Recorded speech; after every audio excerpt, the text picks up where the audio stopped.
Sekarang kita sedang berada di bulan Februari, bertepatan bulan Rajab. Di bulan Rajab itu ada momen besar yang luar biasa bernama Isra Mi'raj. Selesai Rajab masuk bulan Sya'ban, ada lagi luar biasa bernama Nisfu Sya'ban. Selesai Sya'ban masuk Ramadan, ada lagi luar biasa bernama Nuzul Quran. Selesai itu masuk di bulan Syawal, ada lagi momen luar biasa halal bi halal. Momen-momen ini sebenarnya diciptakan Allah untuk menjadi titik temu di antara kita. Maka kalau ada acara, hadir, datang, duduk, diam, dengar. Ngantuk-ngantuk dikit dapat pahala. Makanya kalau ada jamaah yang ngantuk, saya nggak pernah marah. Itu menunjukkan bahwa ceramahnya merasuk ke dalam hati.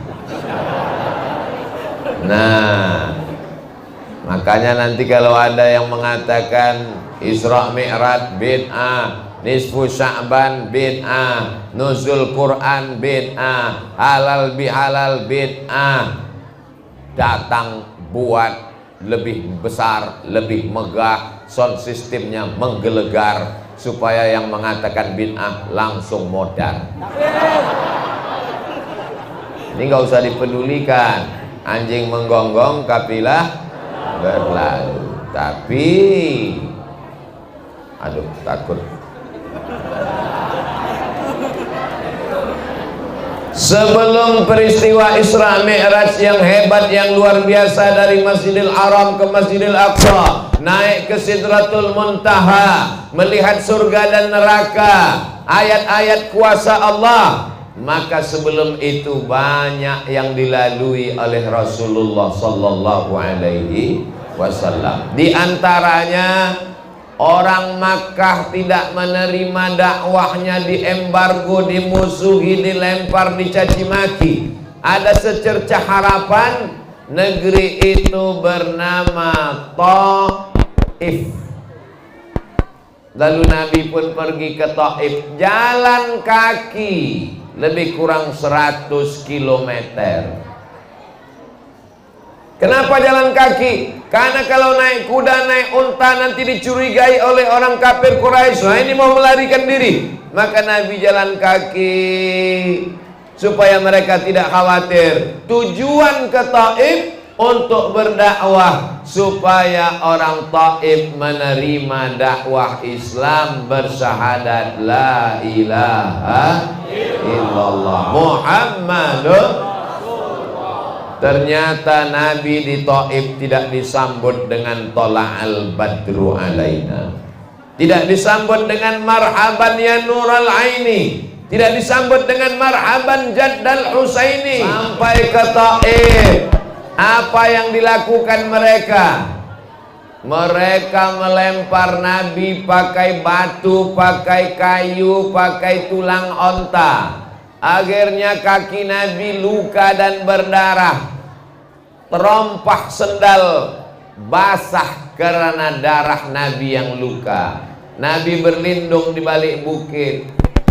Apa kata malaikat Jibril alaihissalam? Kalau menetes darah kakimu itu ke tanah, kuratakan Taif itu semuanya, hancur lebur. Lalu apa yang dilakukan Nabi? Nabi mengusap darah kakinya supaya jangan sampai darah itu menetes ke. Makanya selalu orang membahas Isra Mi'raj, hebat, naik burak, terbang melayang, naik ke Sidratul Muntaha, melihat surga dan neraka. Kita akan naik ke atas, langsung ke langit. Kita akan naik ke atas, tapi kalau kita bersabar di bumi. Betul? Ini dasar Isra Mi'raj.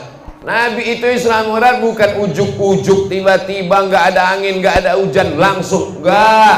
Ini ada ujian yang besar dan berat. Ketika bersabar, maka diangkat oleh Allah Subhanahu. Termasuk mereka yang di atas ini kan bersabar. Bersabar nggak dapat tempat di bawah, diangkat ke atas. Berproses naik tangga.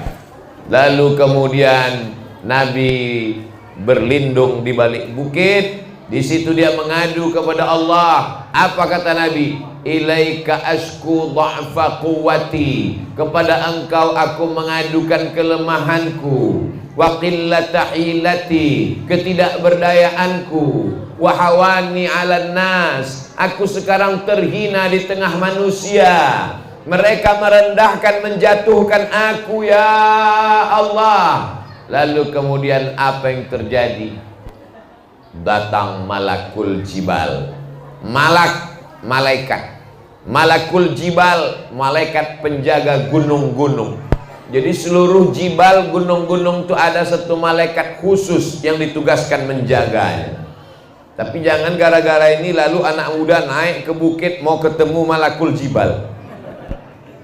Datang malakul jibal mengatakan, ada dua bukit yang besar di kota Makkah. Satu Jabal Abi Qubais, satu Jabal Qu'ayqi'an.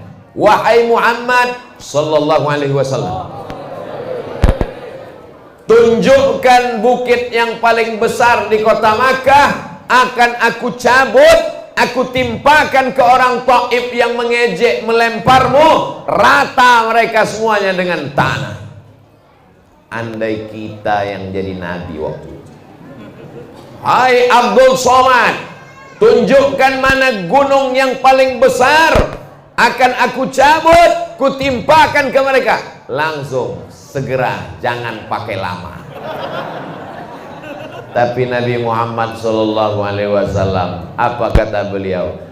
Asallah an yukhrij min aslabihim man ya'budullah wa la yusyrika bihi syai'a. Ya Allah, keluarkanlah dari tulang sulbi mereka anak cucu yang akan menyembah Allah dan tidak mempersekutukan Allah dengan apapun. Akhirnya barokah doa Nabi, orang Taif 100% masuk Islam. Jadi kalau bapaknya musuh kita, cucunya salah apa enggak? Tapi kenapa kita marah sampai 7 turunan? Aku doakan kamu beserta anak cucumu 7 turunan jadi monyet. Alhamdulillah.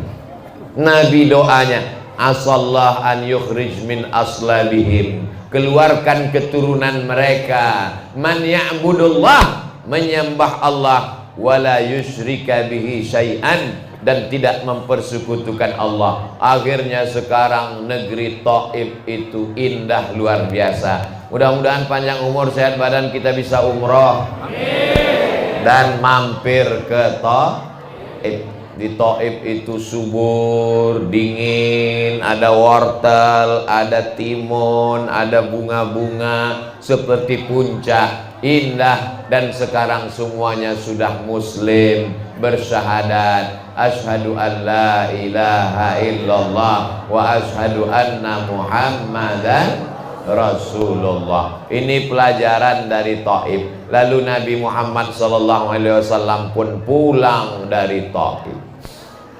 Dalam perjalanan pulang, Nabi membaca Al-Quran. Ketika sedang baca Quran, turun surat juz 29, namanya surat Al-Jin.